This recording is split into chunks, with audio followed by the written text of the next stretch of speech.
村民同心加美景，我们一定会胜利，把人民健康放第一位，生活一定会更加美好。祝中国身体安康。Bonjour, cher Marcos. Je suis très contente de vous revoir.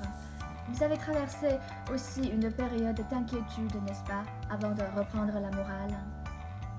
Ces derniers jours, la situation épidémique de la Chine fait l'actualité sur les réseaux sociaux et médias.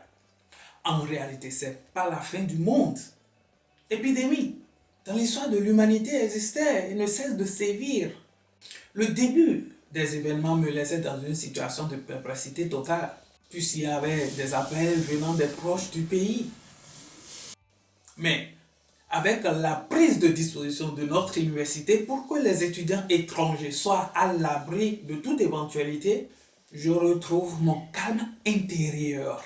Faire la prise de température, assurer l'aération des chambres, laver la main, faire la désintoxication, bien manger, bien faire le sport et bien étudier.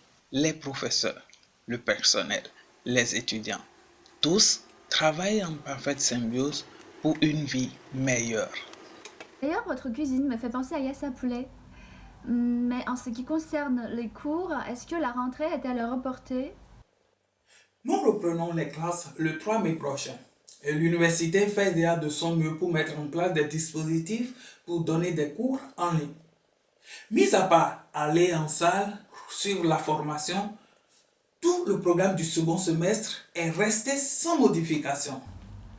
Alors vous êtes devenu à moitié ermite, comme moi et la plupart des gens ici en Chine. Avec quels moyens vous vous occupez de votre temps?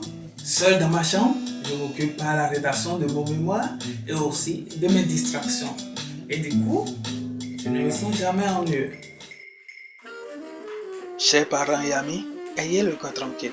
Je me porte en parfaite santé et les études aussi évoluent très bien.